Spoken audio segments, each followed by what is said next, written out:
kept away because I knew it wouldn't take long for Stephen to get fed up. Don't lay any bets, Mrs. Haynes. I'm not you. You've been seeing my daughter. That's what I came here to talk to you about. I won't have you coming near my daughter. There's no need to get hysterical about it. What do I care about your daughter? Personally, I'm sick of hearing about it. Well, you won't need to hear anything else about her because you and my husband aren't going on seeing each other. That's rather up to Stephen, don't you think? Completely. So you'd better start making some other plans, Miss Allen. Listen here. I get my marching orders from Stephen.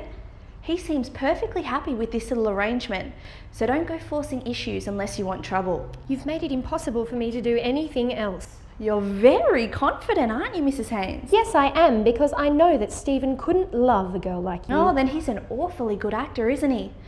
Look, what do you have to complain about? You've got everything that matters. The name, the title, the money. My husband's love happens to mean more to me than those things. Oh, can the sob stuff, Mrs. Haynes. You noble wives and mothers bore the brains out of me. I'll bet you bore your husband too. You are a hard one. Oh, I can be soft on the right occasion. Look, what did you expect? Me to burst into tears and beg for your forgiveness? Isn't that what you came for, Mrs. Haynes? Not after seeing you. You're even more typical than I dared hope. Well, that goes double, honey. Look, I'd break up your cosy little roost if I could, but as it is, I don't stand a chance.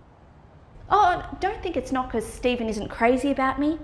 It's because he's the type of guy that lets old-fashioned sentiments get in the way. I'm glad you understand the strength of sentiment, Miss Allen, because its beauty is something you'll never know. This happens to be my house, Mrs. Haynes. Of course. Might I suggest, if you're dressing to please Stephen, reconsider your wardrobe? He doesn't like such obvious effects. Thanks for the tip, Mary. But if something I wear doesn't please Stephen, I just take it off.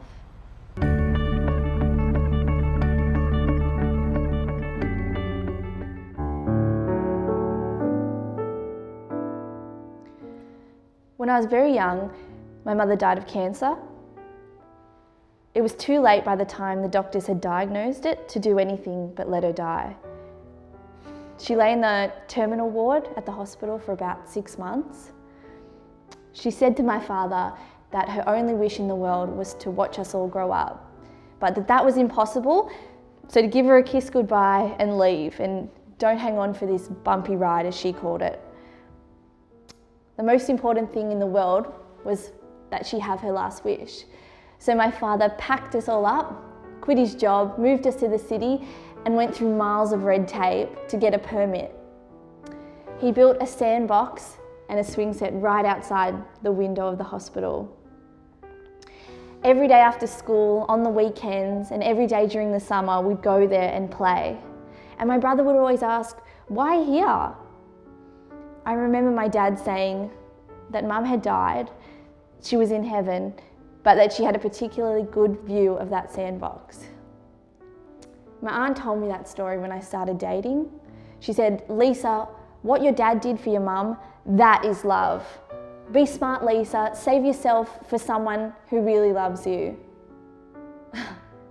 It was ages before I could even kiss someone without thinking at the back of my head, would this guy stand outside my window for 6 months while I died?